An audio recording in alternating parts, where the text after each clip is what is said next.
The Project Gutenberg ebook of the Enchiridion. This ebook is for the use of anyone anywhere in the United States and most other parts of the world at no cost and with almost no restrictions whatsoever. You may copy it, give it away or reuse it under the terms of the Project Gutenberg license included with this ebook or online at www.gutenberg.org. If you are not located in the United States, you will have to check the laws of the country where you are located before using this ebook. Title: The Enchiridion. Author: Epictetus. Translator: Thomas Wentworth Higginson. Release date: March 10, 2014. Ebook number 45109. Most recently updated, February 12, 2023. Language: English. Credits: Stephen Hutchison, Chris Kernow, and the online distributed proofreading team. Start of the Project Gutenberg ebook. The Enchiridion. The Library of Liberal Arts. Oscar Peast, General Editor. Number 8. Epictetus. The Enchiridion. The Enchiridion by Epictetus. Translated by Thomas W. Higginson with an introduction by Albert Salomon, Professor of Sociology, New School for Social Research. The Liberal Arts Press, New York. Copyright 1948. The Liberal Arts Press Incorporated. First edition, October, 1948. Reprinted December, 1950, August, 1954. Second edition, November, 1955. Published at 153 West 72nd Street, New York 23, NY. Printed in the United States of America. Contents. Note on the text. Introduction. Selected bibliography. The Enchiridion. Note on the text. The text of the second edition is a reprint of the first edition except for a few minor corrections in style, punctuation, and spelling, which have been revised to conform to current American usage. The editorial staff of the publishers has added a few explanatory notes which are set in brackets and marked ed. op. Introduction. The little book by Epictetus called Enchiridion or Manual has played a disproportionately large role in the rise of modern attitudes and modern philosophy. As soon as it had been translated into the vernacular languages, it became a bestseller among independent intellectuals, among anti-Christian thinkers, and among philosophers of a subjective cast. Montaigne had a copy of the Enchiridion among his books. Pascal violently rejected the megalomaniac pride of the Stoic philosopher.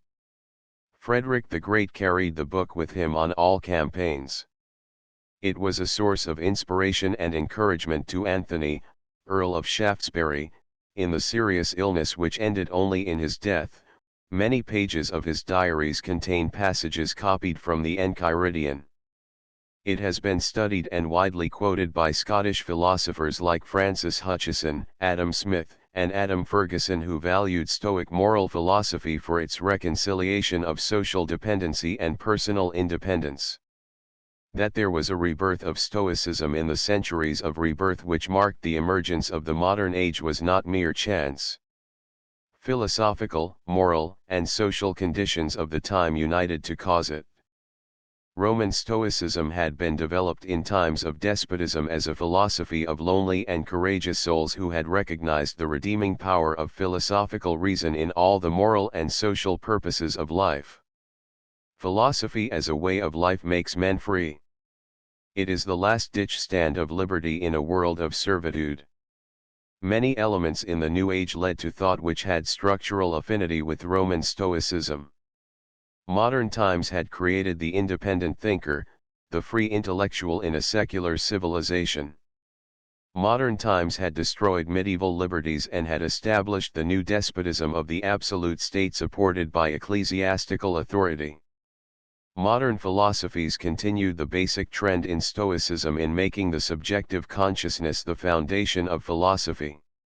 The Stoic emphasis on moral problems was also appealing in an era of rapid transition when all the values which had previously been taken for granted were questioned and reconsidered. While it is interesting to observe how varied were the effects produced by this small volume, this epitome of the Stoic system of moral philosophy, these effects seem still more remarkable when we consider that it was not intended to be a philosophical treatise on Stoicism for students. It was, rather, to be a guide for the advanced student of Stoicism to show him the best roads toward the goal of becoming a true philosopher. Thus Epictetus and his Enchiridion have a unique position in Roman Stoicism. Seneca and Marcus Aurelius had selected Stoic philosophy as the most adequate system for expressing their existential problems of independence, solitude, and history. In this enterprise, Seneca made tremendous strides toward the insights of social psychology as a byproduct of his consciousness of decadence. In this he was close to Nietzsche, but he was not primarily concerned with the unity of the Stoic system. Marcus Aurelius changed the philosophical doctrine into the regimen of the lonesome ruler. In contrast to both, Epictetus was teaching Stoic philosophy as a doctrine and as a way of life. The Enchiridion is a summary of theoretical and applied Stoicism. Epictetus was the son of a woman slave, born between 50 and 60 AD at Hierapolis in Phrygia. We do not know how he came to Rome. He was there as slave to one of Nero's distinguished freedmen who served as the emperor's secretary.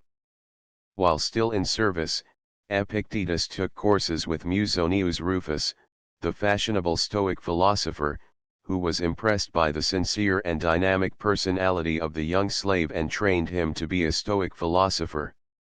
Epictetus became a free man and began teaching philosophy on street corners, in the market, but he was not successful.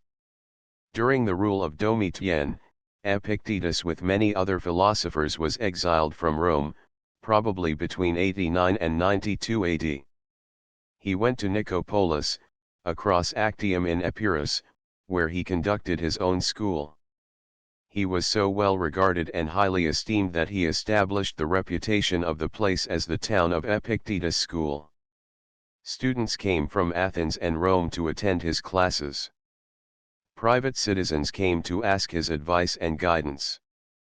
Some of his students returned to their homes to enter the traditional careers to which they were socially obligated. Others assumed the philosophic way of life in order to escape into the sphere of Stoic freedom. Among the students was a young Roman, Flavius Arrian, who took courses at Nicopolis when Epictetus was already old. Flavius, who was born in 108 AD, was one of the intimates of Hadrian, who made him consul in 130 AD. He probably studied with Epictetus between the years 123 and 126 AD. The informal philosophical talks which Epictetus had with his students fascinated him. Needless to say, there were also systematic courses in the fields of philosophy. But it was the informal discourses which convinced Arrian that he had finally discovered a Stoic Socrates or a Stoic Diogenes, who was not merely teaching a doctrine, but also living the truth. Arrian recorded many of the discourses and informal conversations of Epictetus with his intimate students. He took them down in shorthand in order not to lose the ineffable liveliness, grace, and wit of the beloved teacher. Arrian retired into private life after the death of Hadrian in 138 AD and dedicated himself to his literary work. He published his notes on Epictetus' teaching under the title, Discourses in 4 books. The Enchiridion, which was also arranged by Arrian, is a brief summary of the basic ideas of Stoic philosophy and an introduction to the techniques required to transform Stoic philosophy into a way of life. Thus we do not have any original writings of Epictetus. Like G. H. Mead in recent times, he was completely dedicated to the human and intellectual problems of his students. He left it for them to preserve what they considered to be the lasting message of the teacher. In contrast to Seneca and Marcus Aurelius, Epictetus had no subjective approach to the Stoic doctrines. Moral philosophy was the center of his teaching, and epistemology was only instrumental. It is even permissible to say that he took physics or cosmology too lightly. If this is granted, we must admit that he is completely absorbed by the fundamentals of Stoic thought as presented in the Enchiridion. Epictetus' personality is totally integrated in the act of reasoning, which establishes conformity with nature. A remarkable difference between the discourses and the Enchiridion should be mentioned. The discourses are a living image of the teacher in action. They present the process of philosophizing, not the finished product. They show the enthusiastic and sober, the realistic and pathetic moralist in constantly changing perspectives determined by the changing students with their various concerns, problems, and questions. His teachings, his formulations, have direct reference to the various life situations in which the students should apply and practice the master's Stoic teaching. No human situation is omitted. As a guide to conduct, philosophy has relevance for all. Whether the students have to attend a dinner party, whether they are among competitors in a stadium or in a swimming pool, whether they have to present themselves at court or in an office, whether they are in the company of their mothers and sisters or of girlfriends, in all human situations the philosopher knows the correct advice for the philosophical apprentice. Thus, in the discourses, Arrian presents the unique individuality of the philosopher and of his applied moral method in living contact with various students in concrete situations. Epictetus as teacher anticipates very modern educational methods in his regard for the structure of situations and the changing perspectives in human relationships. Nothing like this is revealed in the Enchiridion. Gone is the Stoic philosopher as living spirit. What remains is the living spirit of Stoicism. The Enchiridion is a manual for the combat officer. This analogy should be taken seriously. The Roman Stoics coined the formula, vivere militare. Life is being a soldier. The student of philosophy is a private, the advancing Stoic is a non-commissioned officer, and the philosopher is the combat officer. For this reason all Roman Stoics apply metaphors and images derived from military life. Apprentice students of Stoicism are described as messengers, as scouts of God, as representatives of divine nature. The advancing student who is close to the goal of being a philosopher has the rank of an officer. He is already able to establish inner freedom and independence. He understands the basic Stoic truth of subjective consciousness, which is to distinguish what is in our power from what is not in our power. Not in our power are all the elements which constitute our environment, such as wealth, health, reputation, social prestige, power, the lives of those we love, and death. In our power are our thinking, our intentions, our desires, our decisions. These make it possible for us to control ourselves and to make of ourselves elements and parts of the universe of nature.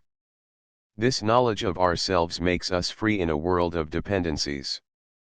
This superiority of our powers enables us to live in conformity with nature. The rational philosophy of control of self and of adjustment to the whole implies an asceticism of the emotional and the sensitive life. The philosopher must examine and control his passions, his love, his tenderness at all times in order always to be ready for the inevitable moment of farewell. The Stoics practiced a Jesuitism avant la lettre. They were able to live in the world as if they did not live in it. To the Stoic, life is a military camp, a play on the stage, a banquet to which we are invited. The Enchiridion briefly indicated the techniques which the philosopher should apply in acting well the diverse roles which God might assign to those whom he loves, the Stoic philosophers. From the rules of social conduct to the recommendations of sexual asceticism before marriage, and the method of true thinking, the advanced Stoic will find all principles of perfection and all precepts for realizing philosophical principles in his conduct in this tiny volume. Thus the Enchiridion was liberating for all intellectuals who learned from it that there are philosophical ways of self-redemption. From its time, the secular thinker could feel jubilant because he was not in need of a divine grace. Epictetus had taught him that philosophical reason could make him free and that he was capable of redeeming himself by sound reasoning. In the Stoic distinctions of personality and world, of I and mine, of subjective consciousness and the world of objects, of freedom and dependence, we find implicit the basic elements of modern philosophies of rationalism and of objective idealism or pantheism. For this reason there is a continuous renaissance of Stoicism from Descartes, Grotius, and Bishop Butler, to Montesquieu, Adam Smith, and Kant. In this long development in modern times, the tiny Enchiridion of Epictetus played a remarkable part. The translations of Epictetus and of all other Stoics had the widest effect on philosophers, theologians, and lay thinkers. They were studied by the clergy of the various Christian denominations, by the scientists who were striving for a natural religion, and by the independent philosophers who were eager to separate philosophy from religion. There were many outstanding bishops in the Catholic and Anglican churches who were eager to transform the traditions of Roman Stoicism into Christian Stoicism. Among the Calvinistic denominations were many thinkers who were in sympathy with Stoic moral principles because of their praise of the austerity of life and of the control of passions. Likewise, the adherents of natural religion were propagating Stoicism as the ideal pattern of universally valid and intelligible religion. Renaissance Stoicism had three functions in the rise of the modern world. First, it reconciled Christian traditions to modern rationalistic philosophies. Secondly, it established an ideal pattern of natural religion, and, thirdly, it opened the way for the autonomy of morals. Albert Salomon, The New School for Social Research, July, 1948. Selected Bibliography: Epictetus, Life and Work, Arnhem, Hans v. Epictetus in Polywissoa, ed. Real Encyclopädie der Klassischen Altertumswissenschaft, 6, Kernel 126-131. Arnold, E.V., Epictetus in Hastings, Encyclopedia of Religion and Ethics, 1912. Volume V, pages 323, 324.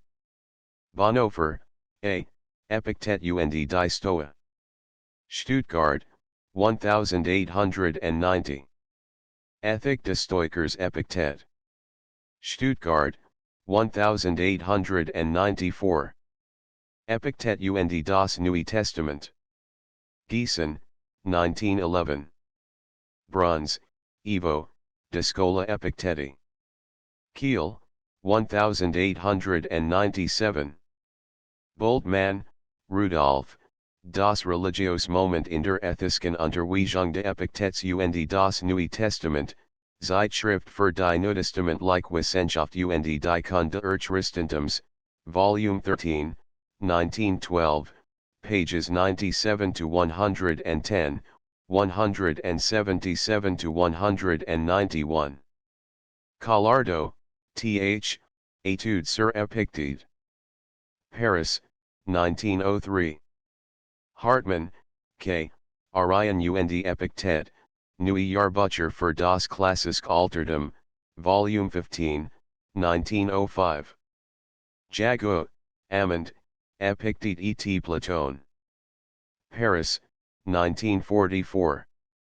Lagrange, M.J., La philosophie religieuse d'Épictète et le christianisme, Revue biblique, Volume 9, 1912, pages 5-21, 192-212. Old Father, W.A., Introduction to Epictetus, Loeb Classics, Volume I. Suil, J., Introduction to Enchiridions. Paris, 1943. Weber, Louis, La morale d'Épictète et les besoins présents de l'enseignement moral, Revue de métaphysique et de morale, 1905, pages 830-858, 1906, pages 342-360, 1907, pages 327-347, 1909, pages 203-326. Main works on Stoicism and related problems: Arnold, E.V., Roman Stoicism. Cambridge, E. 1911. Bevan, E. Stoics and Sceptics. Oxford, 1913.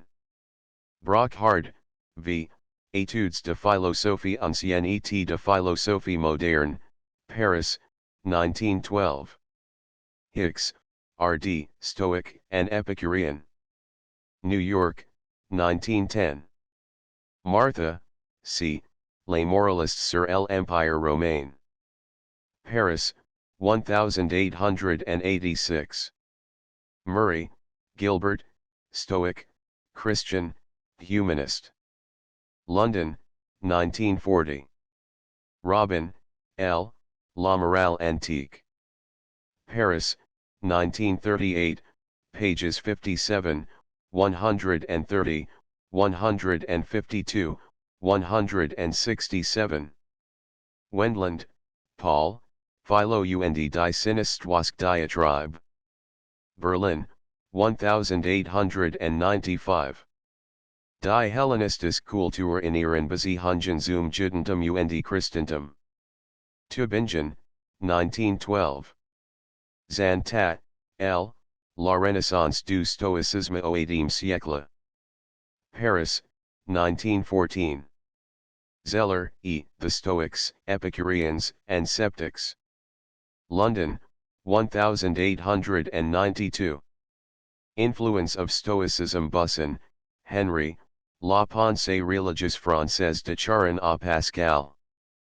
Paris, 1933. Chap 8, Stoiciens et Epicureans, pages 379 to 429. Dilthey, Wilhelm, Gesammeltwerke, Volume 2.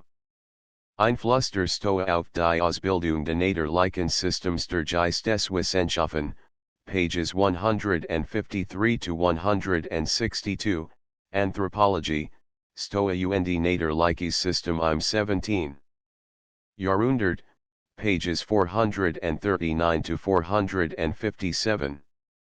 Grothusen, Bernard, Philosophisch Anthropologie. München, 1928. Chap die Römisch-Griechisch Lebensphilosophie. Rand, B., The Life, Letters, etc. of Anthony, Earl of Shaftesbury. London, 1900. Saunders, Jason L., Justus Lipsius. The Philosophy of Renaissance Stoicism. New York, 1955. Wenley, R.M., Stoicism and its Influence. New York, 1927. The Enchiridion. There are things which are within our power, and there are things which are beyond our power. Within our power are opinion, aim, desire, aversion, and, in one word, whatever affairs are our own. Beyond our power are body, property, reputation, office, and, in one word, whatever are not properly our own affairs. Now the things within our power are by nature free, unrestricted, unhindered, but those beyond our power are weak, dependent, restricted, alien. Remember, then, that if you attribute freedom to things by nature dependent and take what belongs to others for your own, you will be hindered, you will lament, you will be disturbed, you will find fault both with gods and men. But if you take for your own only that which is your own and view what belongs to others just as it really is, then no one will ever compel you, no one will restrict you, you will find fault with no one, you will accuse no one, you will do nothing against your will, no one will hurt you, you will not have an enemy, nor will you suffer any harm. Aiming, therefore, at such great things, remember that you must not allow yourself any inclination, however slight, toward the attainment of the others, but that you must entirely quit some of them, and for the present postpone the rest. But if you would have these, and possess power and wealth likewise, you may miss the latter in seeking the former, and you will certainly fail of that by which alone happiness and freedom are procured. Seek at once, therefore, to be able to say to every unpleasing semblance, you are but a semblance and by no means the real thing. And then examine it by those rules which you have, and first and chiefly by this, whether it concerns the things which are within our own power or those which are not, and if it concerns anything beyond our power, be prepared to say that it is nothing to you. To remember that desire demands the attainment of that of which you are desirous, and aversion demands the avoidance of that to which you are averse, that he who fails of the object of his desires is disappointed, and he who incurs the object of his aversion is wretched. If, then, you shun only those undesirable things which you can control, you will never incur anything which you shun, but if you shun sickness, or death, or poverty, you will run the risk of wretchedness. Remove the habit of aversion, then, from all things that are not within our power, and apply it to things undesirable which are within our power. But for the present, altogether restrain desire, for if you desire any of the things not within our own power, you must necessarily be disappointed, and you are not yet secure of those which are within our power, and so are legitimate objects of desire. Where it is practically necessary for you to pursue or avoid anything, do even this with discretion and gentleness and moderation. 3. With regard to whatever objects either delight the mind or contribute to use or are tenderly beloved, remind yourself of what nature they are, beginning with the merest trifles. If you have a favorite cup, that it is but a cup of which you are fond of, for thus, if it is broken, you can bear it. If you embrace your child or your wife, that you embrace a mortal, and thus, if either of them dies, you can bear it. For when you set about any action, remind yourself of what nature the action is. If you are going to bathe, represent to yourself the incidents usual in the bath: some persons pouring out, others pushing in, others scolding, others pilfering. And thus you will more safely go about this action if you say to yourself, I will now go to bathe and keep my own will in harmony with nature. And so with regard to every other action. For thus, if any impediment arises in bathing, you will be able to say, it was not only to bathe that I desired, but to keep my will in harmony with nature, and I shall not keep it thus if I am out of humor at things that happen. Men are disturbed not by things, but by the views which they take of things. Thus death is nothing terrible, else it would have appeared so to Socrates. But the terror consists in our notion of death, that it is terrible. When, therefore, we are hindered or disturbed, or grieved, let us never impute it to others, but to ourselves, that is, to our own views. It is the action of an uninstructed person to reproach others for his own misfortunes, of one entering upon instruction, to reproach himself, and one perfectly instructed, to reproach neither others nor himself. 6. Be not elated at any excellence not your own. If a horse should be elated, and say, I am handsome, it might be endurable. But when you are elated and say, I have a handsome horse, know that you are elated only on the merit of the horse. What then is your own? The use of the phenomena of existence. So that when you are in harmony with nature in this respect, you will be elated with some reason, for you will be elated at some good of your own. 7. As in a voyage, when the ship is at anchor, if you go on shore to get water, you may amuse yourself with picking up a shellfish or a truffle in your way, but your thoughts ought to be bent toward the ship, and perpetually attentive, lest the captain should call, and then you must leave all these things, that you may not have to be carried on board the vessel, bound like a sheep. Thus likewise in life, if, instead of a truffle or shellfish, such a thing as a wife or a child be granted you, there is no objection, but if the captain calls, run to the ship, leave all these things, and never look behind. But if you are old, never go far from the ship, lest you should be missing when called for. 8. Demand not that events should happen as you wish, but wish them to happen as they do happen, and you will go on well. 9. Sickness is an impediment to the body, but not to the will unless itself pleases. Lameness is an impediment to the leg, but not to the will, and say this to yourself with regard to everything that happens. For you will find it to be an impediment to something else, but not truly to yourself. X. Upon every accident, remember to turn toward yourself and inquire what faculty you have for its use.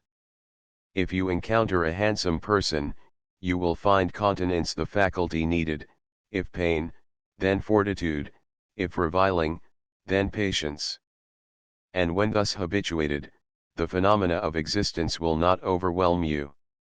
11. Never say of anything, I have lost it, but, I have restored it.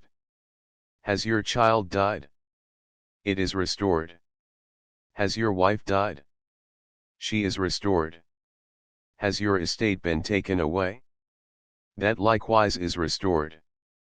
But it was a bad man who took it. What is it to you by whose hands he who gave it has demanded it again? While he permits you to possess it, hold it as something not your own, as do travelers at an inn. 12. If you would improve, lay aside such reasonings as these: if I neglect my affairs, I shall not have a maintenance; if I do not punish my servant, he will be good for nothing. For it were better to die of hunger, exempt from grief and fear, than to live in affluence with perturbation, and it is better that your servant should be bad than you unhappy. Begin therefore with little things. Is a little oil spilled or a little wine stolen? Say to yourself, this is the price paid for peace and tranquility, and nothing is to be had for nothing. And when you call your servant, consider that it is possible he may not come at your call, or, if he does, that he may not do what you wish. But it is not at all desirable for him, and very undesirable for you, that it should be in his power to cause you any disturbance. 13. If you would improve, be content to be thought foolish and dull with regard to externals. Do not desire to be thought to know anything, and though you should appear to others to be somebody, distrust yourself. For be assured, it is not easy at once to keep your will in harmony with nature and to secure externals, but while you are absorbed in the one, you must of necessity neglect the other. 14. If you wish your children and your wife and your friends to live forever, you are foolish, for you wish things to be in your power which are not so, and what belongs to others to be your own. So likewise, if you wish your servant to be without fault, you are foolish, for you wish vice not to be vice but something else. But if you wish not to be disappointed in your desires, that is in your own power. Exercise, therefore, what is in your power. A man's master is he who is able to confer or remove whatever that man seeks or shuns. Whoever then would be free, let him wish nothing, let him decline nothing, which depends on others, else he must necessarily be a slave. 15. Remember that you must behave as at a banquet. Is anything brought round to you? Put out your hand and take a moderate share. Does it pass by you? Do not stop it. Is it not yet come? Do not yearn in desire toward it, but wait till it reaches you. So with regard to children, wife, office, riches, and you will some time or other be worthy to feast with the gods. And if you do not so much as take the things which are set before you, but are able even to forego them, then you will not only be worthy to feast with the gods, but to rule with them also. For, by thus doing, Diogenes and Heraclitus, and others like them, deservedly became divine, and were so recognized. 16. When you see anyone weeping for grief, either that his son has gone abroad or that he has suffered in his affairs, take care not to be overcome by the apparent evil, but discriminate and be ready to say, what hurts this man is not this occurrence itself, for another man might not be hurt by it but the view he chooses to take of it. As far as conversation goes, however, do not disdain to accommodate yourself to him and, if need be, to groan with him. Take heed, however, not to groan inwardly. 2. 17. Remember that you are an actor in a drama of such sort as the author chooses, if short, then in a short one, if long, then in a long one. If it be his pleasure that you should enact a poor man, or a cripple, or a ruler, or a private citizen, see that you act it well. For this is your business to act well the given part, but to choose it belongs to another. 18. When a raven happens to croak unluckily, be not overcome by appearances, but discriminate and say, nothing is portended to me, either to my paltry body, or property, or reputation, or children, or wife. But to me all portents are lucky if I will. For whatsoever happens, it belongs to me to derive advantage therefrom. 19. You can be unconquerable if you enter into no combat in which it is not in your own power to conquer. When, therefore, you see anyone eminent in honors or power, or in high esteem on any other account, take heed not to be bewildered by appearances and to pronounce him happy, for if the essence of good consists in things within our own power, there will be no room for envy or emulation. But, for your part, do not desire to be a general, or a senator, or a consul, but to be free, and the only way to this is a disregard of things which lie not within our own power. Remember that it is not he who gives abuse or blows, who affronts, but the view we take of these things as insulting. When, therefore, anyone provokes you, be assured that it is your own opinion which provokes you. Try, therefore, in the first place, not to be bewildered by appearances. For if you once gain time and respite, you will more easily command yourself. Let death and exile, and all other things which appear terrible, be daily before your eyes, but death chiefly, and you will never entertain an abject thought, nor too eagerly covet anything. If you have an earnest desire toward philosophy, prepare yourself from the very first to have the multitude laugh and sneer, and say, he is returned to us a philosopher all at once, and, whence this supercilious look? Now, for your part, do not have a supercilious look indeed, but keep steadily to those things which appear best to you, as one appointed by God to this particular station. For remember that, if you are persistent, those very persons who at first ridiculed will afterwards admire you. But if you are conquered by them, you will incur a double ridicule. If you ever happen to turn your attention to externals, for the pleasure of anyone, be assured that you have ruined your scheme of life.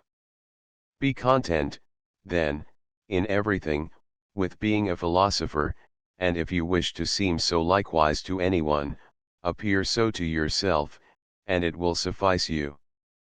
Let not such considerations as these distress you, I shall live in discredit and be nobody anywhere. For if discredit be an evil, you can no more be involved in evil through another than in baseness. Is it any business of yours, then, to get power or to be admitted to an entertainment? By no means. How then, after all, is this discredit? And how it is true that you will be nobody anywhere when you ought to be somebody in those things only which are within your own power, in which you may be of the greatest consequence. But my friends will be unassisted. What do you mean by unassisted? They will not have money from you, nor will you make them Roman citizens.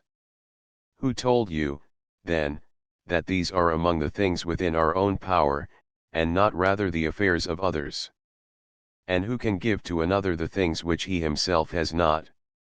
Well, but get them, then, that we too may have a share.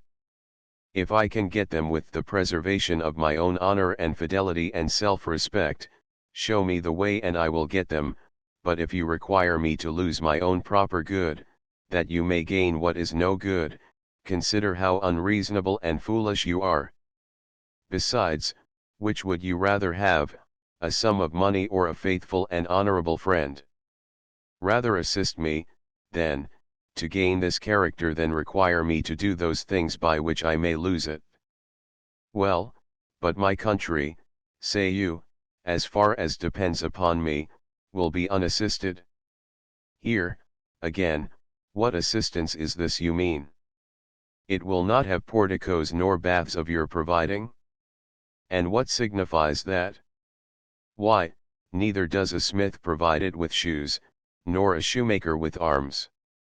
It is enough if everyone fully performs his own proper business. And were you to supply it with another faithful and honorable citizen, would not he be of use to it? Yes. Therefore neither are you yourself useless to it. What place, then, say you, shall I hold in the state? Whatever you can hold with the preservation of your fidelity and honor. But if, by desiring to be useful to that, you lose these, how can you serve your country when you have become faithless and shameless? XXV Is anyone preferred before you at an entertainment, or in courtesies, or in confidential intercourse? If these things are good, you ought to rejoice that he has them, and if they are evil, do not be grieved that you have them not. And remember that you cannot be permitted to rival others in externals without using the same means to obtain them. For how can he who will not haunt the door of any man, will not attend him, will not praise him, have an equal share with him who does these things? You are unjust, then, and unreasonable if you are unwilling to pay the price for which these things are sold, and would have them for nothing. For how much are lettuces sold? An obolus, for instance. If another, then, paying an obolus, takes the lettuces, and you, not paying it, go without them, do not imagine that he has gained any advantage over you. For as he has the lettuces, so you have the obolus which you did not give. So, in the present case, you have not been invited to such a person's entertainment because you have not paid him the price for which a supper is sold. It is sold for praise, it is sold for attendance. Give him, then, the value if it be for your advantage. But if you would at the same time not pay the one, and yet receive the other, you are unreasonable and foolish. Have you nothing, then, in place of the supper? Yes, indeed, you have not to praise him whom you do not like to praise, not to bear the insolence of his lackeys. XXVI The will of nature may be learned from things upon which we are all agreed. As when our neighbor's boy has broken a cup, or the like, we are ready at once to say, these are casualties that will happen. Be assured, then, that when your own cup is likewise broken, you ought to be affected just as when another's cup was broken. Now apply this to greater things. Is the child or wife of another dead? There is no one who would not say, this is an accident of mortality. But if anyone's own child happens to die, it is immediately, alas, how wretched am I! It should be always remembered how we are affected on hearing the same thing concerning others. XXVII As a mark one is not set up for the sake of missing the aim, so neither does the nature of evil exist in the world. XXVII If a person had delivered up your body to some passerby, you would certainly be angry. And do you feel no shame in delivering up your own mind to any reviler, to be disconcerted and confounded? XXIX2 In every affair consider what precedes and what follows, and then undertake it. Otherwise you will begin with spirit, indeed, careless of the consequences, and when these are developed, you will shamefully desist. I would conquer at the Olympic Games. But consider what precedes and what follows, and then, if it be for your advantage, engage in the affair. You must conform to rules, submit to a diet, refrain from dainties, exercise your body, whether you choose it or not, at a stated hour, in heat and cold. You must drink no cold water, and sometimes no wine. In a word, you must give yourself up to your trainer as to a physician. Then, in the combat, you may be thrown into a ditch, dislocate your arm, turn your ankle, swallow an abundance of dust, receive stripes for negligence, and, after all, lose the victory. When you have reckoned up all this, if your inclination still holds, set about the combat. Otherwise, take notice, you will behave like children who sometimes play wrestlers, sometimes gladiators, sometimes blow a trumpet, and sometimes act a tragedy, when they happen to have seen and admired these shows. Thus you too will be at one time a wrestler, and another a gladiator, now a philosopher, now an orator, but nothing in earnest. Like an ape you mimic all you see, and one thing after another is sure to please you, but is out of favor as soon as it becomes familiar. For you have never entered upon anything considerately, nor after having surveyed and tested the whole matter, but carelessly, and with a half-way zeal. Thus some, when they have seen a philosopher and heard a man speaking like Euphrates III, though, indeed, who can speak like him, have a mind to be philosophers, too. Consider first, man, what the matter is, and what your own nature is able to bear. If you would be a wrestler, consider your shoulders, your back, your thighs, for different persons are made for different things. Do you think that you can act as you do and be a philosopher, that you can eat, drink, be angry, be discontented, as you are now? You must watch, you must labor, you must get the better of certain appetites, must quit your acquaintances, be despised by your servant, be laughed at by those you meet, come off worse than others in everything, in offices, in honors, before tribunals. When you have fully considered all these things, approach, if you please, that is, if, by parting with them, you have a mind to purchase serenity, freedom, and tranquility. If not, do not come hither, do not, like children, be now a philosopher, then a publican, then an orator, and then one of Caesar's officers. These things are not consistent. You must be one man, either good or bad. You must cultivate either your own reason or else externals, apply yourself either to things within or without you, that is, be either a philosopher or one of the mob. XXX duties are universally measured by relations. Is a certain man your father? In this are implied taking care of him, submitting to him in all things, patiently receiving his reproaches, his correction. But he is a bad father.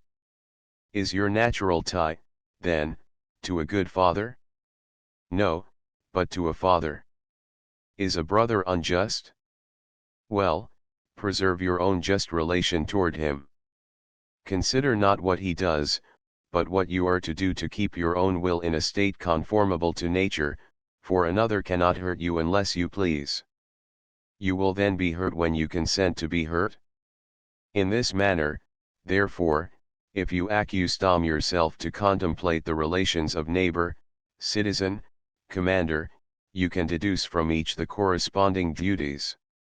XXXI. Be assured that the essence of piety toward the gods lies in this, to form right opinions concerning them, as existing and as governing the universe justly and well. And fix yourself in this resolution, to obey them, and yield to them, and willingly follow them amidst all events, as being ruled by the most perfect wisdom. For thus you will never find fault with the gods, nor accuse them of neglecting you. And it is not possible for this to be effected in any other way than by withdrawing yourself from things which are not within our own power, and by making good or evil to consist only in those which are. For if you suppose any other things to be either good or evil, it is inevitable that, when you are disappointed of what you wish or incur what you would avoid, you should reproach and blame their authors. For every creature is naturally formed to flee and abhor things that appear hurtful and that which causes them, and to pursue and admire those which appear beneficial and that which causes them. It is impracticable, then, that one who supposes himself to be hurt should rejoice in the person who, as he thinks, hurts him, just as it is impossible to rejoice in the hurt itself. Hence, also, a father is reviled by his son when he does not impart the things which seem to be good, and this made Polonius and Eteocles for mutually enemies that empire seemed good to both. On this account the husbandman reviles the gods, and so do the sailor, the merchant, or those who have lost wife or child. For where our interest is, there, too, is piety directed. So that whoever is careful to regulate his desires and aversions as he ought is thus made careful of piety likewise. But it also becomes incumbent on everyone to offer libations and sacrifices and first fruits, according to the customs of his country, purely, and not heedlessly nor negligently, not avariciously, nor yet extravagantly. XXXII When you have recourse to divination, remember that you know not what the event will be, and you come to learn it of the diviner, but of what nature it is you knew before coming, at least, if you are of philosophic mind. For if it is among the things not within our own power, it can by no means be either good or evil.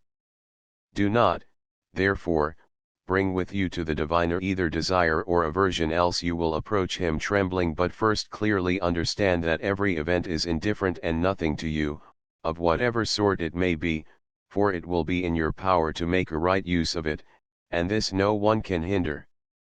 Then come with confidence to the gods as your counselors, and afterwards, when any counsel is given you, remember what counselors you have assumed, and whose advice you will neglect if you disobey. Come to divination as Socrates prescribed, in cases of which the whole consideration relates to the event, and in which no opportunities are afforded by reason or any other art to discover the matter in view. When, therefore, it is our duty to share the danger of a friend or of our country, we ought not to consult the oracle as to whether we shall share it with them or not. For though the diviner should forewarn you that the auspices are unfavorable, this means no more than that either death or mutilation or exile is portended. But we have reason within us, and it directs us, even with these hazards, to stand by our friend and our country.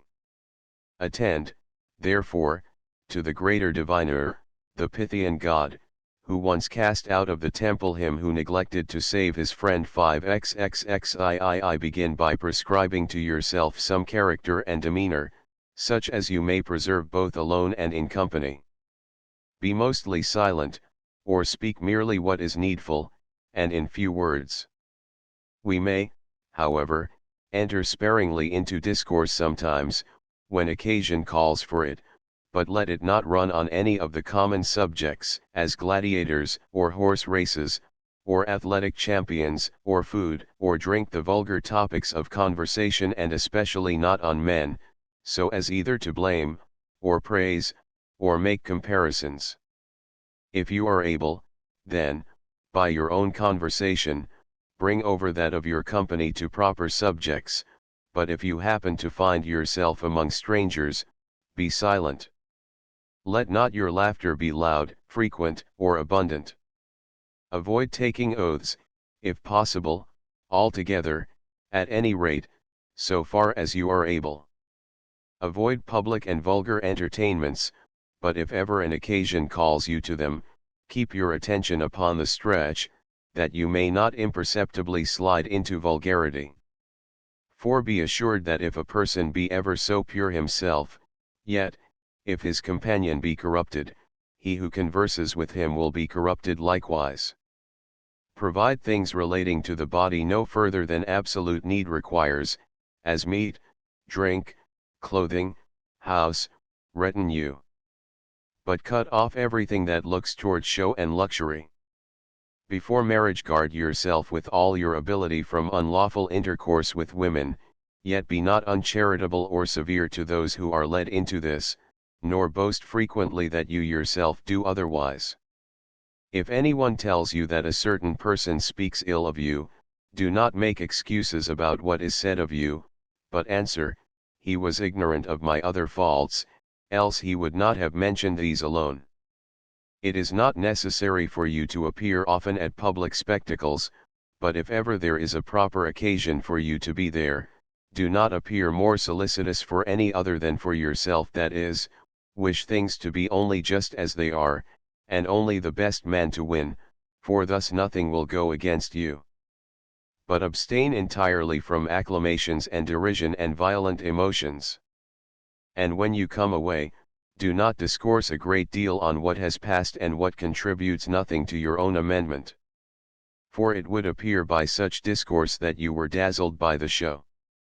Be not prompt or ready to attend private recitations, but if you do attend, preserve your gravity and dignity, and yet avoid making yourself disagreeable. When you are going to confer with anyone, and especially with one who seems your superior, represent to yourself how Socrates or Zeno would behave in such a case, and you will not be at a loss to meet properly whatever may occur. When you are going before anyone in power, fancy to yourself that you may not find him at home, that you may be shut out, that the doors may not be opened to you, that he may not notice you. If, with all this, it be your duty to go, bear what happens and never say to yourself, it was not worth so much, for this is vulgar, and like a man bewildered by externals. In company, avoid a frequent and excessive mention of your own actions and dangers. For however agreeable it may be to yourself to allude to the risks you have run, it is not equally agreeable to others to hear your adventures. Avoid likewise an endeavor to excite laughter, for this may readily slide you into vulgarity, and, besides, may be apt to lower you in the esteem of your acquaintance. Approaches to indecent discourse are likewise dangerous. Therefore, when anything of this sort happens, use the first fit opportunity to rebuke him who makes advances that way, or, at least, by silence and blushing and a serious look show yourself to be displeased by such talk. Third, if you are dazzled by the semblance of any promised pleasure, guard yourself against being bewildered by it, but let the affair wait your leisure, and procure yourself some delay.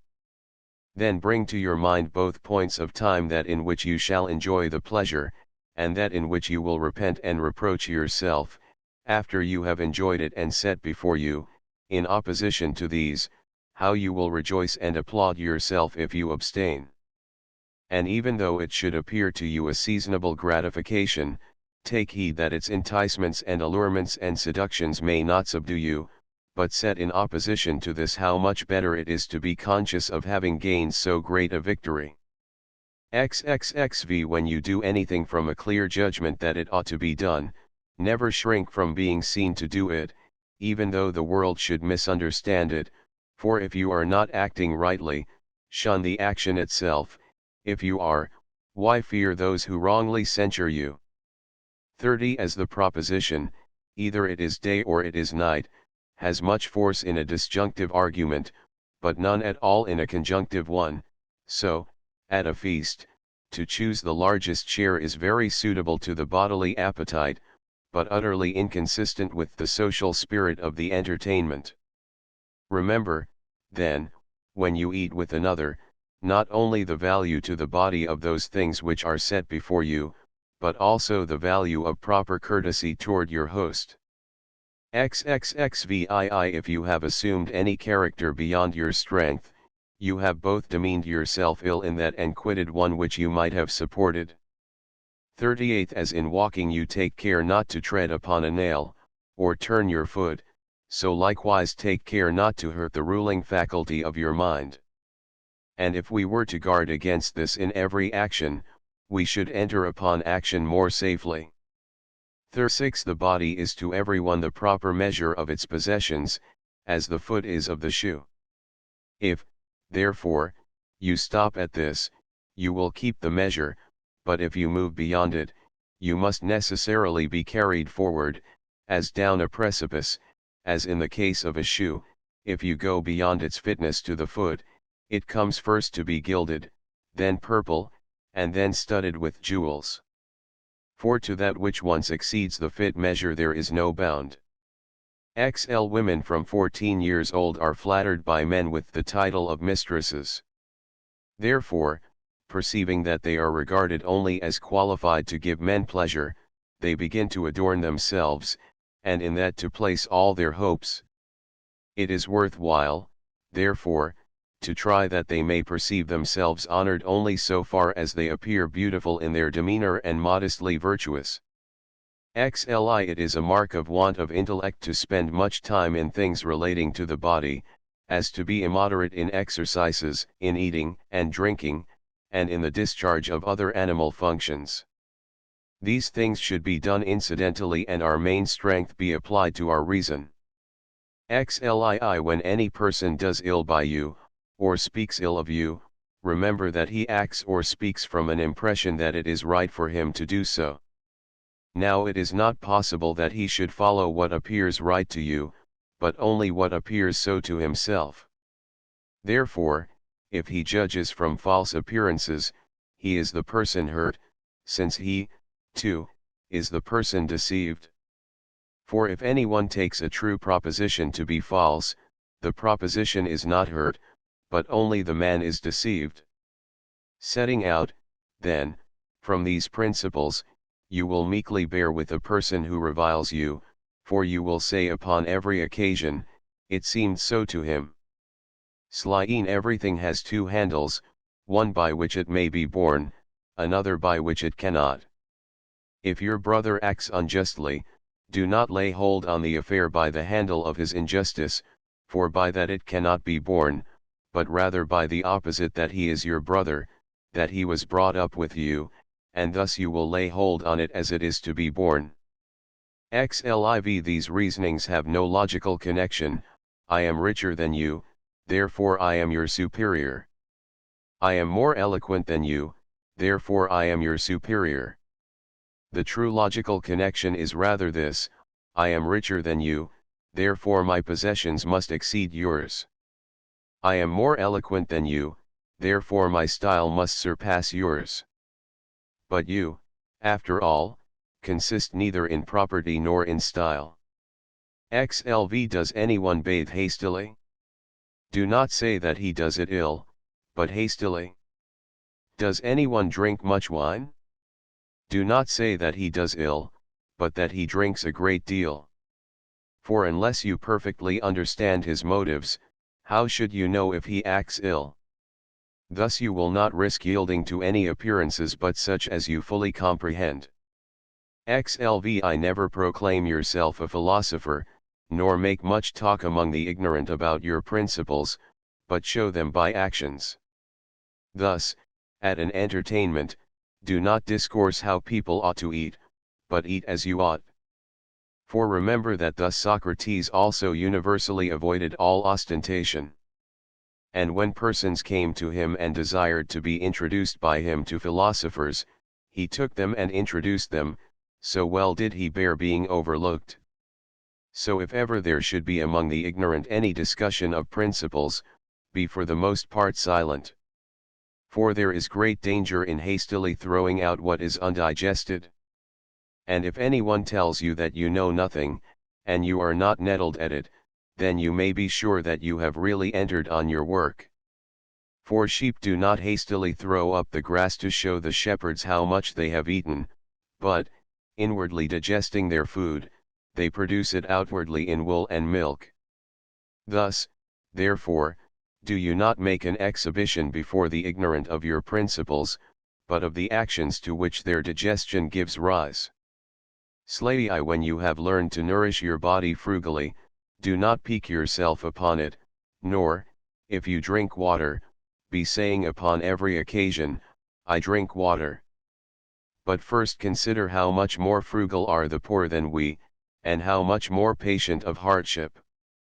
If at any time you would inure yourself by exercise to labor and privation, for your own sake and not for the public, do not attempt great feats, but when you are violently thirsty, just rinse your mouth with water, and tell nobody. Slayeth. The condition and characteristic of a vulgar person is that he never looks for either help or harm from himself, but only from externals.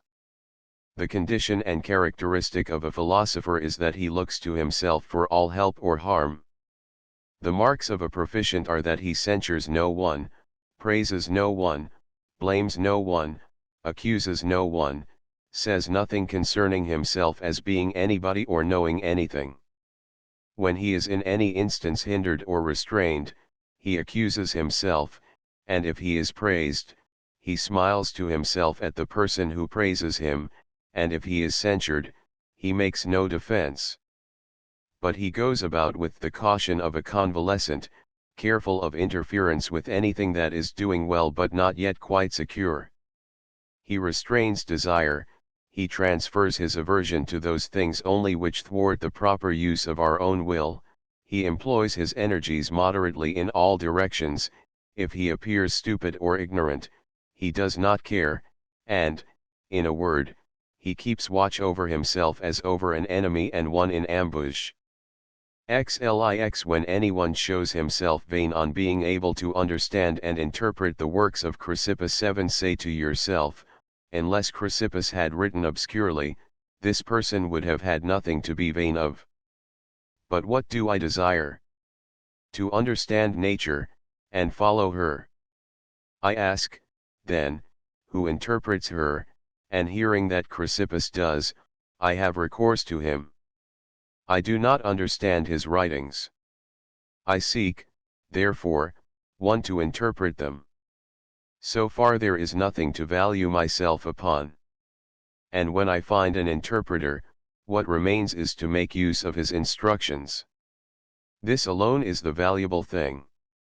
But if I admire merely the interpretation, what do I become more than a grammarian, instead of a philosopher, except, indeed, that instead of Homer I interpret Chrysippus? When anyone, therefore, desires me to read Chrysippus to him, I rather blush when I cannot exhibit actions that are harmonious and consonant with his discourse. Whatever rules you have adopted, abide by them as laws, and as if you would be impious to transgress them, and do not regard what anyone says of you, for this, after all, is no concern of yours. How long, then, will you delay to demand of yourself the noblest improvements, and in no instance to transgress the judgments of reason? You have received the philosophic principles with which you ought to be conversant, and you have been conversant with them. For what other master, then, do you wait as an excuse for this delay in self-reformation? You are no longer a boy but a grown man. If, therefore, you will be negligent and slothful, and always add procrastination to procrastination, purpose to purpose, and fix day after day in which you will attend to yourself, you will insensibly continue to accomplish nothing and, living and dying, remain a vulgar mind. This instant, then, think yourself worthy of living as a man grown up and a proficient. Let whatever appears to be the best be to you an inviolable law. And if any instance of pain or pleasure, glory or disgrace, be set before you, remember that now is the combat, now the Olympiad comes on, nor can it be put off, and that by one failure and defeat honor may be lost or won. Thus Socrates became perfect, improving himself by everything, following reason alone. And though you are not yet a Socrates, you ought, however, to live as one seeking to be a Socrates. The first and most necessary topic in philosophy is the practical application of principles, as, we ought not to lie. The second is that of demonstrations, as, why it is that we ought not to lie. The third, that which gives strength and logical connection to the other two, as, why this is a demonstration. For what is demonstration? What is a consequence? What a contradiction? What truth? What falsehood? The third point is then necessary on account of the second, and the second on account of the first. But the most necessary, and that whereon we ought to rest, is the first. but we do just the contrary. For we spend all our time on the third point and employ all our diligence about that, and entirely neglect the first. Therefore, at the same time that we lie, we are very ready to show how it is demonstrated that lying is wrong.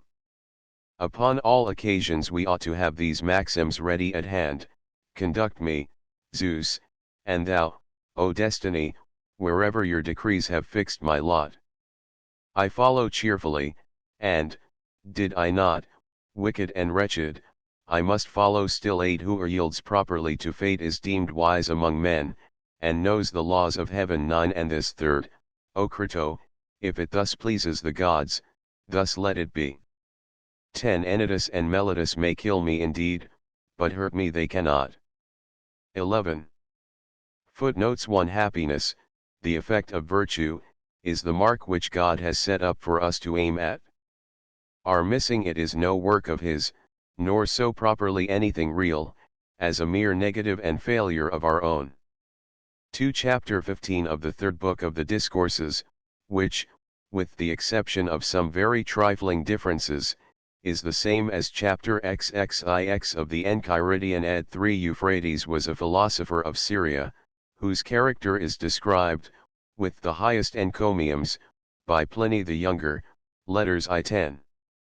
For the two inimical sons of Oedipus, who killed each other in battle. Ed. 5 This refers to an anecdote given in full by Simplicius, in his commentary on this passage, of a man assaulted and killed on his way to consult the oracle, while his companion, deserting him, took refuge in the temple till cast out by the deity. Tr 6 Reference is to Zeno of Cyprus, 335 to 263 BC, the founder of the Stoic school. Ed. 7 Chrysippus, c. 280 to 207 BC, was a Stoic philosopher who became head of the Stoa after Cleanthes.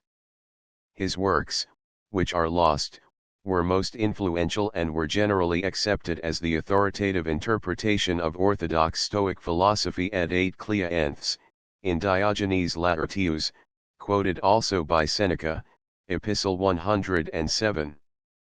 9 Euripides, Fragments. 10 Plato, Crito, Chap 17. 11 Plato, Apology, Chap 18. The Library of Liberal Arts Aeschylus, Prometheus bound. Treb Browning. LLA 24.40 Alum Bird, D. Introduction to the Encyclopedia of 1751. TRTD Lockwood. LLA 88.80 Aristotle, Nicomachean Ethics. TRM Ostwald. LLA 75.80, On the Art of Poetry. TRSH Butcher. LLA 6.50 On Poetry and Style. TRGMA Grube. LLA 68.75 Augustine, On Christian Doctrine. TRDW Robertson, Jr., LLA 80.95 Bacon, The New Organon.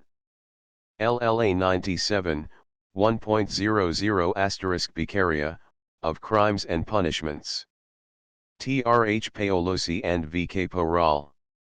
LLA 107.60 Bergson, An Introduction to Metaphysics. TRTE Hume. LLA 10.40 Berkeley, An Essay Toward a New Theory of Vision and the Theory of Vision Vindicated. LLA 83.80, A Treatise Concerning the Principles of Human Knowledge. LLA 53.75, Three Dialogues between Hylas and Philonous. LLA 39.75 Boccaccio on Poetry. TRCG Osgood. LLA 82, CL $3.50 1.25 Boethius, The Consolation of Philosophy. TRRH Green. LLA 86.95 Bonaventura, The Mind's Road to God. TRG Boas. LLA 32.50 Bowman, The Absurdity of Christianity and Other Essays. LLA 56.75 Bradley, Ethical Studies, Selected Essays. LLA 28, CL $2.85 Burke, On the Sublime and Beautiful. LLA 99.90, Reflections on the Revolution in France. LLA 46, CL $3.50 1.25 Butler, 5 Sermons. LLA 21.60 Calvin, On the Christian Faith. LLA 93.95, On God and Political Duty. LLA 23.60 The Cid. TRJG Markley. LLA 77.75 Cornford, Plato and Parmenides. LLA 102, 1.60, Plato's Cosmology. LLA 101, 1.75, Plato's Theory of Knowledge. LLA 100, 1.75 Dante, De Vulgari Eloquentia. TRWTH Jackson. LLA 85.60, On World Government, De Monarchia. TRHW Schneider. LLA 15.60 Descartes, Discourse on Method. TRLJ Lafleur. LLA 19.50 Discourse on Method and Meditations. TRLJ Lafleur. LLA 89.90 Meditations. TRLJ Lafleur. LLA 29.60 Dostoevsky, The Grand Inquisitor on the Nature of Man. TRC Garnett. LLA 63.40 Dryden, An Essay of Dramatic Poesy. LLA 104.60 Emerson, Nature. LLA 2.40 Epictetus, The Enchiridion. TRTW Higginson. LLA 8.40 Erasmus, 10 Colloquies of Erasmus. TRCR Thompson. LLA 48, CL $3.90 Euripides, Electra. TRM Hoddes. LLA 26.40 Fichte, The Vocation of Man. TRW Smith. LLA 50.75 Goethe, Faust. ITRBQ Morgan. LLA 33, CL $2.50.75 Grotius, Prolegomena to the Law of War and Peace. TRFW Kelsey. LLA 65.50 Hans Lick, The Beautiful in Music. LLA 45, CL $2.50.80 Harrington, The Political Writings of James Harrington. LLA 38, CL $3.90 Hegel, Reason in History. TRRS Hartman. LLA 35, CL $2.75.75 Hesiod, Theogony. TRNO Brown. LLA 36.50 Hobbes, Leviathan. I2. LLA 69, 1.00 Hume, David Hume's Literary Essays. LLA 84.90, David Hume's Political Essays. LLA 34, CL $3.90, An Inquiry Concerning Human Understanding. LLA 49.80, An Inquiry Concerning the Principles of Morals. LLA 62.75 Kant, Critique of the Aesthetic Judgment. TRW Serve. LLA 73, 1.25, Critique of Practical Reason. TRLW Beck. LLA 52.90, Fundamental Principles of the Metaphysic of Morals. TRTK Abbott. LLA 16.60, Perpetual Peace. TRMC Smith. LLA 3.45, Perpetual Peace. TRLW Beck. LLA 54.50 *, Perpetual Peace and the Idea of a Universal Commonwealth. TRLW Beck. LLA 96.75 *, Philosophy of Right. TRJ Ladd. LLA 72, 1.25, Prolegomena to Any Future Metaphysics. TR Mahaffey Karas, Rev. LW Beck. LLA 27, CL $2.85 *, Religion Within the Limits of Reason. TRTM Green. LLA 108, CL $3.50 1.00 Kleist, The Prince of Hamburg. TRCE Passage. LLA 60.75 LE Bone, Mass Psychology, The Crowd.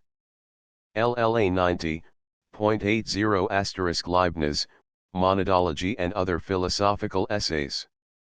TRP and A. Schrecker. LLA 94.90 Lessing, Lacan. TREA McCormick. LLA 78.95 The Life of Lazarillo de Tormes. TRJG Markley. LLA 37.50 Locke, A Letter Concerning Toleration. LLA 22.40, The Second Treatise of Government. LLA 31, CL $2.50.80 Long News, On Great Writing, On the Sublime. TRGMA Group.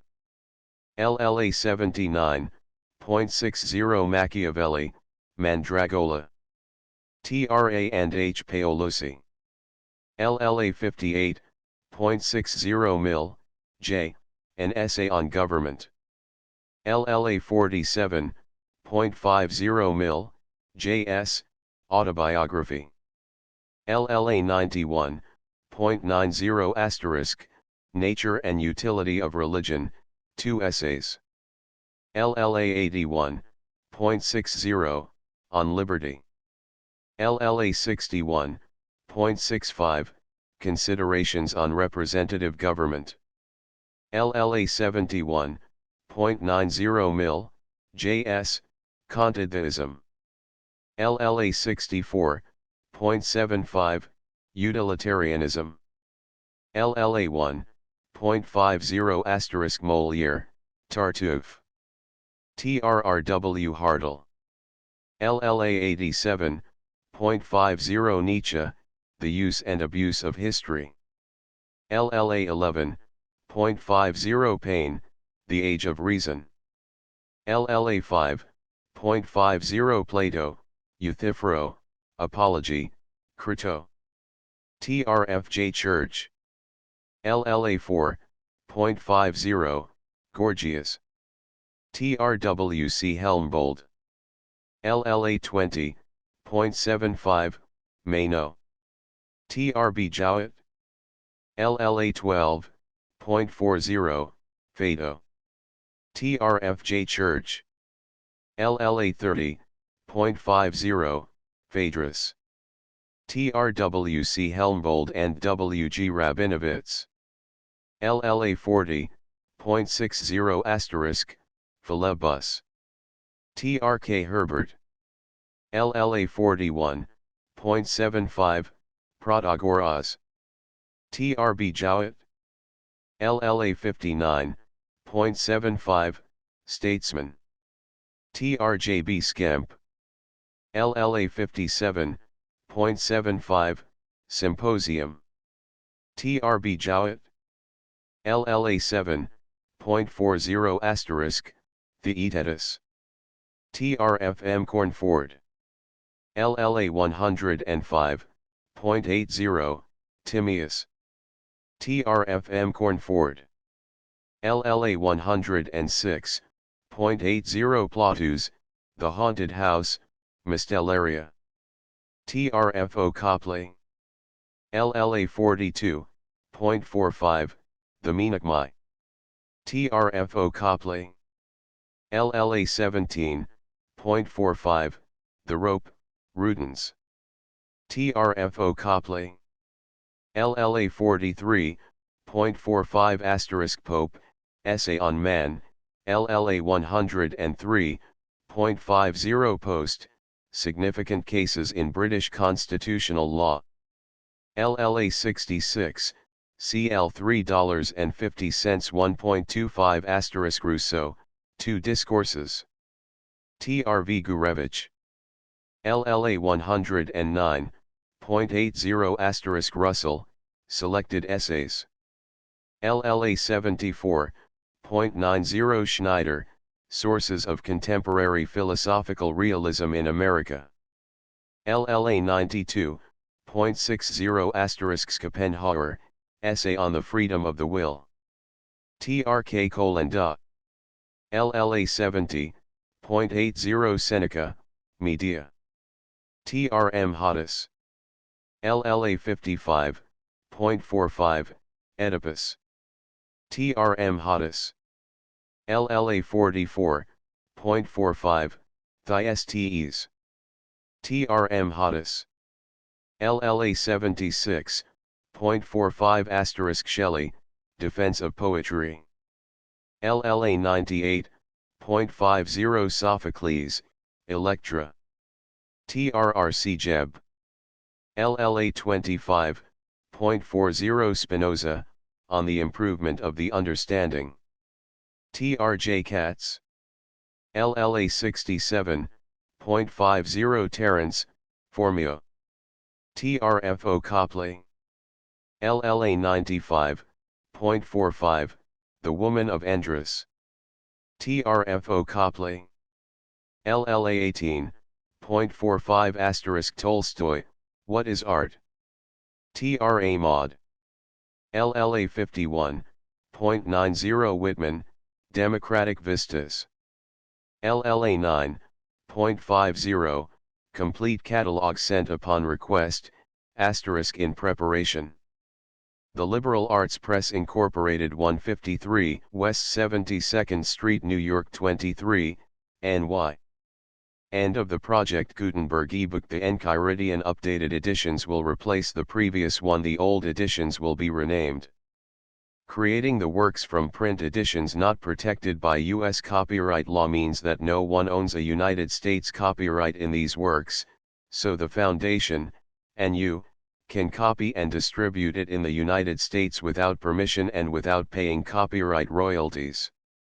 Special rules, set forth in the General Terms of Use part of this license, apply to copying and distributing Project Gutenberg trademark electronic works to protect the Project Gutenberg trademark concept and trademark. Project Gutenberg is a registered trademark, and may not be used if you charge for an ebook, except by following the terms of the trademark license, including paying royalties for use of the Project Gutenberg trademark. If you do not charge anything for copies of this ebook, complying with the trademark license is very easy. You may use this ebook for nearly any purpose, such as creation of derivative works, reports, performances, and research. Project Gutenberg ebooks may be modified and printed and given away. You may do practically anything in the United States with ebooks not protected by U.S. copyright law. Redistribution is subject to the trademark license, especially commercial redistribution. Start, full license. The full Project Gutenberg license. Please read this before you distribute or use this work to protect the Project Gutenberg trademark mission of promoting the free distribution of electronic works, by using or distributing this work, or any other work associated in any way with the phrase Project Gutenberg. You agree to comply with all the terms of the full Project Gutenberg trademark license available with this file or online at www.gutenberg.org/license. Section 1. General Terms of Use and Redistributing Project Gutenberg Trademark Electronic Works 1.a. By reading or using any part of this Project Gutenberg trademark electronic work, you indicate that you have read, understand, agree to and accept all the terms of this license and intellectual property, trademark/copyright, agreement. If you do not agree to abide by all the terms of this agreement, you must cease using and return or destroy all copies of Project Gutenberg trademark electronic works in your possession. If you paid a fee for obtaining a copy of or access to a Project Gutenberg trademark electronic work and you do not agree to be bound by the terms of this agreement, you may obtain a refund from the person or entity to whom you paid the fee as set forth in paragraph 1.e.8. 1.b Project Gutenberg is a registered trademark. It may only be used on or associated in any way with an electronic work by people who agree to be bound by the terms of this agreement. There are a few things that you can do with most Project Gutenberg trademark electronic works even without complying with the full terms of this agreement. See paragraph 1.c below. There are a lot of things you can do with Project Gutenberg trademark electronic works if you follow the terms of this agreement and help preserve free future access to Project Gutenberg trademark electronic works. See paragraph 1.e below. 1.c. The Project Gutenberg Literary Archive Foundation, the foundation or PGLOF, owns a compilation copyright in the collection of Project Gutenberg trademark electronic works. Nearly all the individual works in the collection are in the public domain in the United States. If an individual work is unprotected by copyright law in the United States and you are located in the United States, we do not claim a right to prevent you from copying, distributing, performing, displaying, or creating derivative works based on the work as long as all references to Project Gutenberg are removed. Of course, we hope that you will support the Project Gutenberg trademark mission of promoting free access to electronic works by freely sharing Project Gutenberg trademark works in compliance with the terms of this agreement for keeping the Project Gutenberg trademark name associated with the work. You can easily comply with the terms of this agreement by keeping this work in the same format with its attached full Project Gutenberg trademark license when you share it without charge with others. 1.d. The copyright laws of the place where you are located also govern what you can do with this work. Copyright laws in most countries are in a constant state of change. If you are outside the United States, check the laws of your country in addition to the terms of this agreement before downloading, copying, displaying, performing, distributing or creating derivative works based on this work or any other Project Gutenberg trademark work. The Foundation makes no representations concerning the copyright status of any work in any country other than the United States. 1.e Unless you have removed all references to Project Gutenberg, 1.e.1. The following sentence, with active links to, or other immediate access to, the full Project Gutenberg trademark license must appear prominently whenever any copy of a Project Gutenberg trademark work, any work on which the phrase Project Gutenberg appears, or with which the phrase Project Gutenberg is associated, is accessed, displayed, performed, viewed, copied or distributed. This ebook is for the use of anyone anywhere in the United States and most other parts of the world at no cost and with almost no restrictions whatsoever. You may copy it, give it away or reuse it under the terms of the Project Gutenberg license included with this ebook or online at www.gutenberg.org. If you are not located in the United States, you will have to check the laws of the country where you are located before using this ebook. 1.e.2. If an individual Project Gutenberg trademark electronic work is derived from texts not protected by U.S. copyright law, does not contain a notice indicating that it is posted with permission of the copyright holder, the work can be copied and distributed to anyone in the United States without paying any fees or charges. If you are redistributing or providing access to a work with the phrase Project Gutenberg associated with or appearing on the work, you must comply either with the requirements of paragraphs 1.e.1 through 1.e.7 or obtain permission for the use of the work and the Project Gutenberg trademark as set forth in paragraphs 1.e.8 or 1.e.9. 1.e.3. If an individual Project Gutenberg trademark electronic work is posted with the permission of the copyright holder, your use and distribution must comply with both paragraphs 1.e.1 through 1.e.7 and any additional terms imposed by the copyright holder. Additional terms will be linked to the Project Gutenberg trademark license for all works posted with the permission of the copyright holder found at the beginning of this work. 1.e.4. Do not unlink or detach or remove the full Project Gutenberg trademark license terms from this work, or any files containing a part of this work or any other work associated with Project Gutenberg trademark. 1.e.5.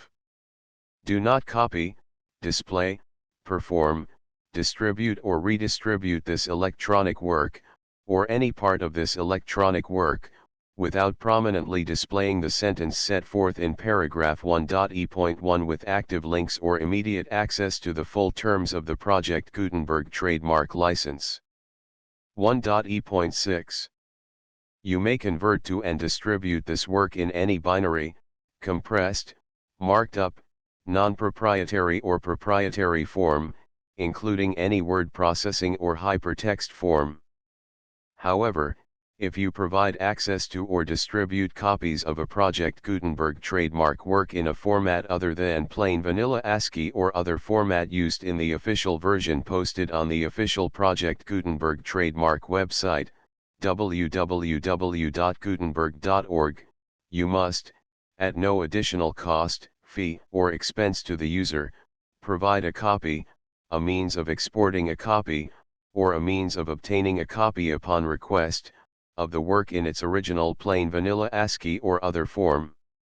Any alternate format must include the full Project Gutenberg trademark license as specified in paragraph 1.e.1. 1.e.7.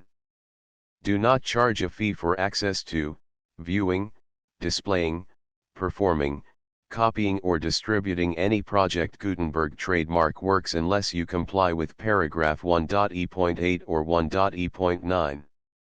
1.e.8.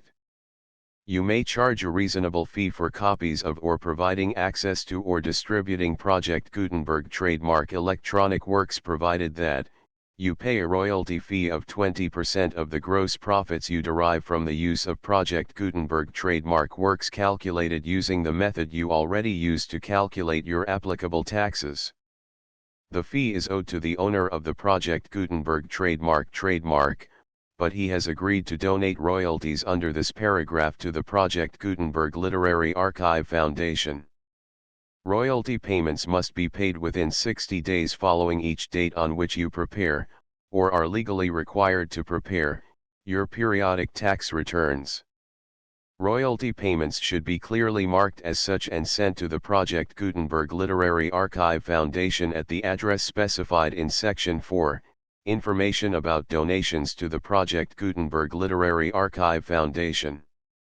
You provide a full refund of any money paid by a user who notifies you in writing, or by email, within 30 days of receipt that he does not agree to the terms of the full Project Gutenberg trademark license.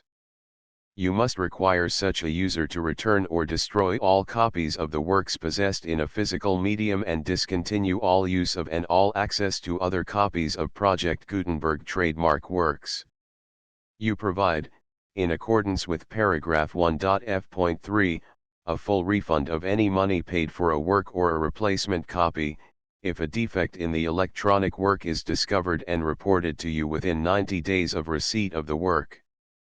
You comply with all other terms of this agreement for free distribution of Project Gutenberg trademark works. 1.e.9. If you wish to charge a fee or distribute a Project Gutenberg trademark electronic work or group of works on different terms than are set forth in this agreement, you must obtain permission in writing from the Project Gutenberg Literary Archive Foundation, the manager of the Project Gutenberg trademark. Contact the Foundation as set forth in Section 3 below. 1.f1.f.1 Project Gutenberg volunteers and employees expend considerable effort to identify, do copyright research on, transcribe and proofread works not protected by U.S. copyright law in creating the Project Gutenberg trademark collection.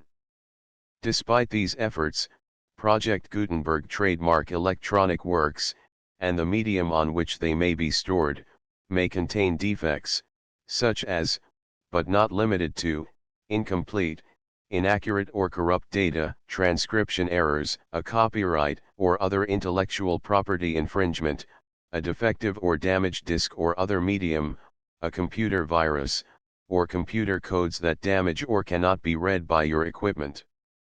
1.f.2 Limited warranty, disclaimer of damages, except for the right of replacement or refund described in paragraph 1.f.3, the Project Gutenberg Literary Archive Foundation, the owner of the Project Gutenberg trademark, and any other party distributing a Project Gutenberg trademark electronic work under this agreement, disclaim all liability to you for damages, costs, and expenses, including legal fees.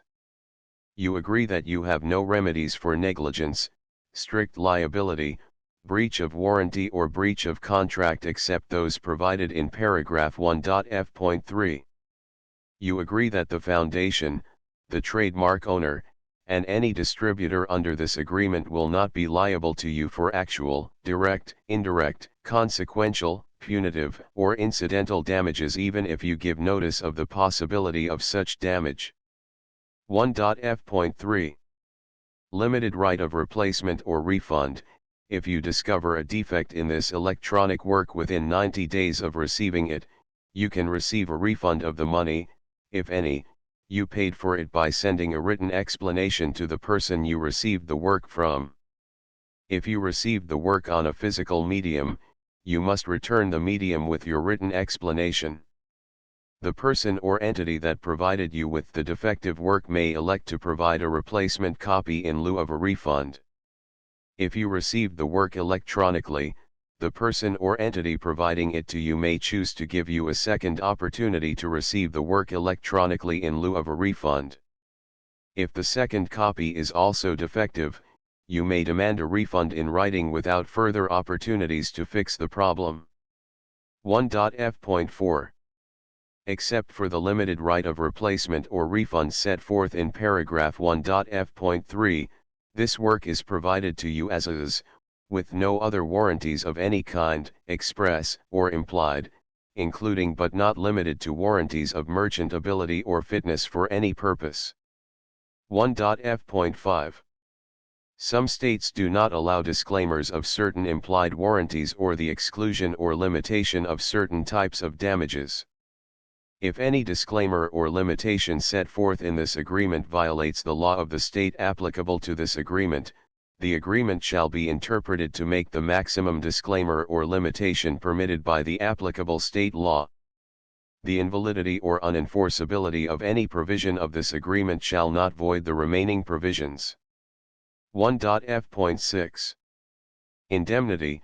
You agree to indemnify and hold the Foundation, the trademark owner, any agent or employee of the Foundation, anyone providing copies of Project Gutenberg trademark electronic works in accordance with this agreement, and any volunteers associated with the production, promotion, and distribution of Project Gutenberg trademark electronic works, harmless from all liability, costs, and expenses, including legal fees, that arise directly or indirectly from any of the following which you do or cause to occur. A. Distribution of this or any Project Gutenberg trademark work. B. Alteration, modification, or additions or deletions to any Project Gutenberg trademark work, and C. Any defect you cause. Section 2.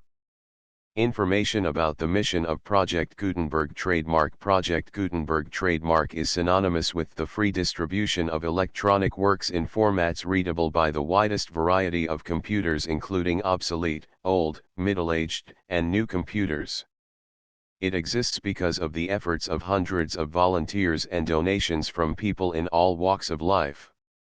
Volunteers and financial support to provide volunteers with the assistance they need are critical to reaching Project Gutenberg trademark's goals and ensuring that the Project Gutenberg trademark collection will remain freely available for generations to come.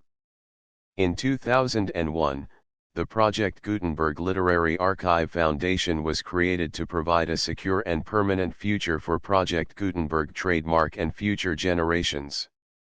To learn more about the Project Gutenberg Literary Archive Foundation and how your efforts and donations can help, see sections 3 and 4 and the Foundation information page at www.gutenberg.org.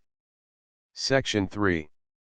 Information about the Project Gutenberg Literary Archive Foundation. The Project Gutenberg Literary Archive Foundation is a non-profit 501(c)(3) educational corporation organized under the laws of the state of Mississippi and granted tax-exempt status by the Internal Revenue Service. The Foundation's IN or Federal Tax Identification Number is 64-6221541. Contributions to the Project Gutenberg Literary Archive Foundation are tax-deductible to the full extent permitted by U.S. federal laws and your state's laws. The Foundation's business office is located at 809 North 1500 West, Salt Lake City, Utah 841-16808-596-1887. Email contact links and up-to-date contact information can be found at the Foundation's website and official page at www.gutenberg.org/contact section 4. Information about donations to the Project Gutenberg Literary Archive Foundation. Project Gutenberg trademark depends upon and cannot survive without widespread public support and donations to carry out its mission of increasing the number of public domain and licensed works that can be freely distributed in machine-readable form accessible by the widest array of equipment including outdated equipment. Many small donations, $1 to $5,000, are particularly important to maintaining tax-exempt status with the IRS.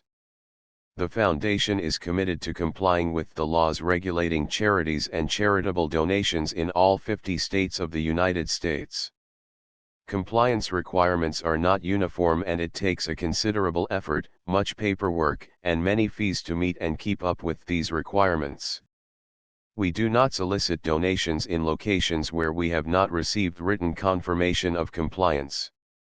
To send donations or determine the status of compliance for any particular state, visit www.gutenberg.org/donate. While we cannot and do not solicit contributions from states where we have not met the solicitation requirements, we know of no prohibition against accepting unsolicited donations from donors in such states who approach us with offers to donate. International donations are gratefully accepted, but we cannot make any statements concerning tax treatment of donations received from outside the United States. U.S. laws alone swamp our small staff. Please check the Project Gutenberg web pages for current donation methods and addresses. Donations are accepted in a number of other ways including checks, online payments, and credit card donations.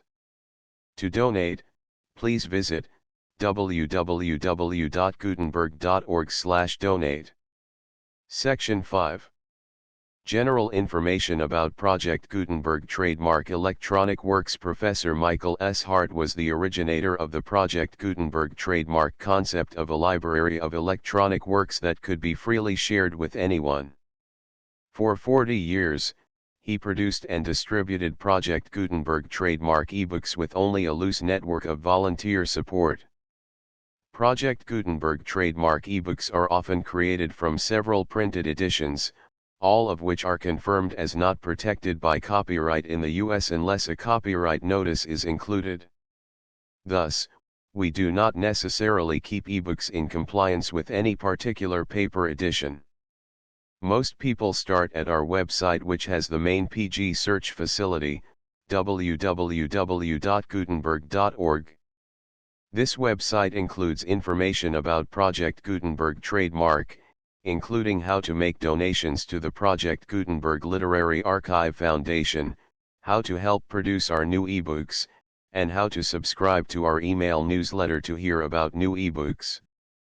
The Enchiridion by Epictetus. Contents note on the text introduction. Selected bibliography: Epictetus, Life and Work. Main works on Stoicism and related problems. Influence of Stoicism. The Enchiridion. I 2 3 4 v 6 7 8 9 x 11 12 13 14 15 16 17 18 19 x x x x I x x I I x x I I x x I v x x v x x v I x x v I x x v I x x I x 2 triple x x x x I x x x I x x x I thursive x x XV 30 XXXVII 38 36 XLXLI XLI Slien XLIV XLV XLV Slady 8 XLI XL. Footnotes: The Library of Liberal Arts. The full Project Gutenberg license.